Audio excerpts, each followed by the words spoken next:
LinkedIn Premium, est-ce que ça vaut vraiment le coup? Vous voyez probablement passer plein d'incitations de LinkedIn pour que vous preniez ce service. Vous voyez probablement aussi plein de personnes sur LinkedIn qui ont déjà pris ce service et vous vous posez la question, est-ce que je dois franchir le pas ou pas? Et qu'est-ce que ça va m'apporter? Est-ce que ça en vaut la peine? La réponse est dans cette vidéo. Dans cette vidéo, donc, on va voir ensemble cette histoire de LinkedIn Premium, comment ça se présente, à quoi ça sert, qu'est-ce que ça apporte. Alors, je vais me rendre ici sur un profil LinkedIn et on va voir déjà plusieurs choses. Voilà, je me rends sur la page d'accueil classique. On va voir ici des statistiques liées aux vues de profil et aux impressions de poste. Et je vais me dire, tiens, ça m'intéresserait de savoir qui est-ce qui a vu mon profil. Donc je vais cliquer sur le 1132. Et là, c'est super intéressant parce que je vois ce joli cadenas ici. Qui a consulté votre profil? Je vois que je peux cliquer sur les 90 derniers jours, mais ce cadenas fermé, ça dit bien qu'il y a un souci quelque part. Et on voit ici qu'il y a potentiellement d'autres données à connaître, comme voilà, il y a 19 personnes qui travaillent chez Bras droit des dirigeants, chez Schneider Electric. Mais qui sont ces personnes? Mystère, le visage est flouté. Et juste à côté, on me dit, découvrez qui a consulté votre profil au cours des 90 derniers jours. Essayez Premium gratuitement. Je vais cliquer ici. Tous les chemins vont mener à partir du moment où on s'intéresse aux statistiques. Tous les chemins vont mener au LinkedIn Premium. Et parfois, on aura quelques opportunités d'aller sur une autre de leurs solutions, qui est le LinkedIn Sales Navigator. Petite parenthèse pour dire que le Sales Navigator inclut en quelque sorte LinkedIn Premium, mais on revient à notre sujet du jour. Je clique sur les 90 derniers jours et on va me dire, voilà, vous pouvez essayer LinkedIn Premium gratuitement.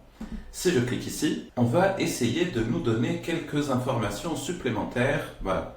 Vous voyez la promotion de LinkedIn, on va nous dire tout de suite, les membres abonnés à Sales Navigator sont mis en relation avec 3,8 fois plus de décideurs. On reparle de Sales Navigator, c'est vraiment la solution que LinkedIn essaye de mettre en avant. Et là, on commence à nous poser des questions. Est-ce que vous êtes intéressé par un usage personnel ou professionnel? On va compléter le questionnaire. Je cherche à développer mon réseau. La question c'est comment souhaitez-vous que Premium vous aide? Presque terminé. Quels sont vos principaux objectifs? On va mettre contacter des personnes extérieures à mon réseau. Je vais mettre suivant. Et là, juste avant le test, on va me mettre plusieurs choses. Donc, développer et entretenir votre réseau grâce à Premium Business. Ok. À quoi ça sert?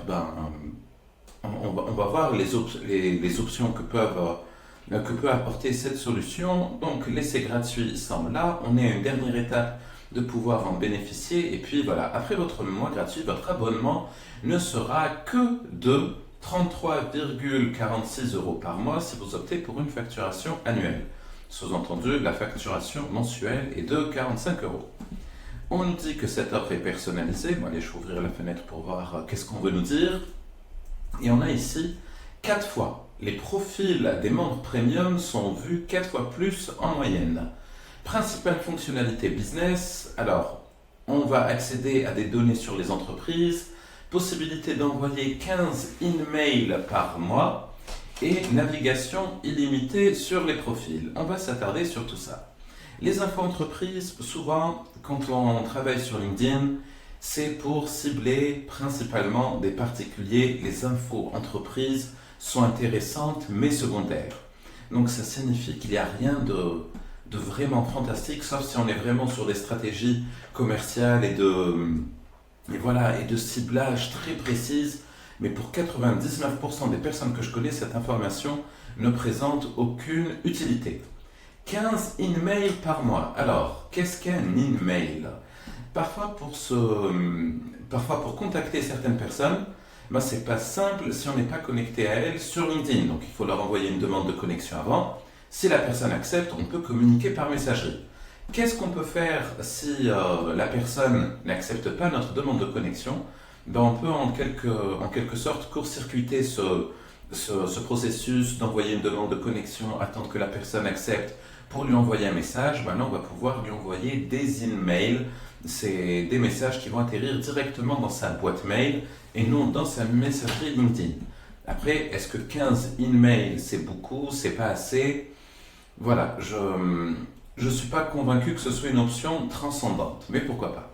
Et puis la navigation illimitée sur les profils. Ce qui va se passer quand on commence à regarder un petit peu le profil des uns et des autres sur LinkedIn, ben, à un moment donné, LinkedIn va nous bloquer en nous disant mais vous regardez beaucoup de profils, ça serait bien que vous vous intéressiez à Premium. Et quand on va le faire, ben, on va retomber sur cette offre-là. Qu'est-ce que ça donne aussi? Voir qui a vu son profil sur les 365 derniers jours.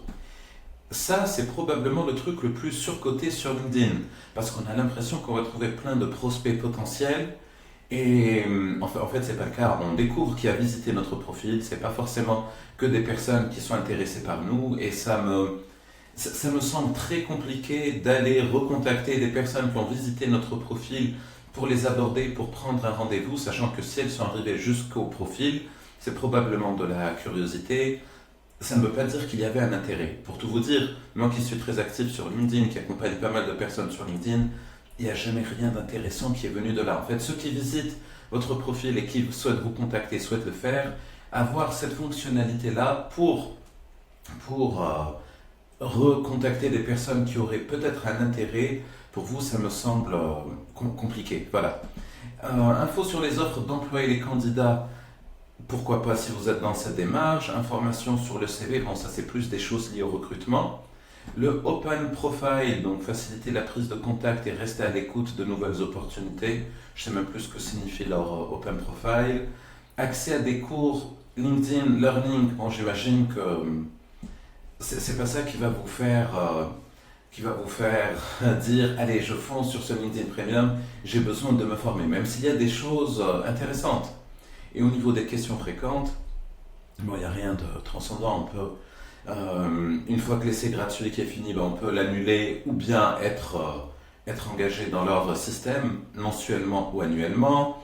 La facturation est donc mensuelle ou annuelle. Voilà, il n'y a rien de bien fantastique ici. Je vais aller simplement sur... alors, où est-ce que j'avais vu ça? Découvrir tous les abonnements. Voilà, cette fois-ci, on a toujours l'offre premium ici, avec les avantages que l'on a vu ensemble. Non, en fait, c'est vraiment le même menu que ce que l'on a, oui. Ce qui est intéressant de voir, c'est on commence le processus par l'offre LinkedIn Premium, et on va tout de suite avoir une autre offre intéressante à côté, qui est le Sales Navigator Core. Là, c'est une manière d'avoir un moteur de recherche LinkedIn qui fonctionne, mais qui est payant. Ça, j'en ferai une autre vidéo. Alors, pour conclure cette vidéo, est-ce qu'il faut aller sur le LinkedIn Premium? Est-ce que le fait d'avoir cette visibilité-là va vous apporter beaucoup plus d'opportunités? Ma grande thèse sur LinkedIn, ce que mon expérience m'a montré, c'est que ça peut être un léger plus. Effectivement, très léger. Les opportunités, on se les crée sur LinkedIn quand on commence à publier régulièrement, quand on commence à se connecter à beaucoup de personnes, quand on va aborder ces personnes, quand on met en place des webinaires, voilà, quand on est un peu plus dans une démarche proactive. Si on attend d'être contacté, on peut attendre très longtemps. Voilà ce que je pouvais dire concernant le LinkedIn Premium. Rien de transcendant, c'est un petit plus. Mon conseil, c'est si vous devez investir quelque chose concernant LinkedIn, mieux vaut aller sur le LinkedIn Sales Navigator, mais ça, c'est l'objet d'une autre vidéo. On arrive à la fin de cette vidéo. Si le contenu t'a plu, je t'invite à t'abonner pour ne pas rater les prochaines vidéos, et puis c'est cool pour le développement de la chaîne. Ensuite, car j'aime bien apporter des choses aux personnes qui m'accordent leur temps pour consulter le contenu que je propose sur YouTube, j'ai partagé 2 ressources dans le descriptif de cette vidéo. La première, un guide qui contient 50 scripts que l'on utilise sur LinkedIn pour créer des échanges. Je t'invite à le récupérer. On a eu des super retours après avoir diffusé ce document et je pense qu'il va pouvoir t'apporter plein de choses que tu vas pouvoir mettre en place.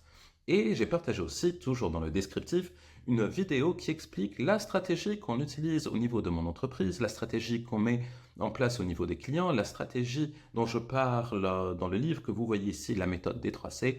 Je l'explique en détail dans une vidéo qui est offerte. Le lien est dans le descriptif. C'est tout pour moi. Je te donne rendez-vous très bientôt pour de nouvelles aventures. Et d'ici là, je te souhaite une belle journée et plein de belles choses. Ciao!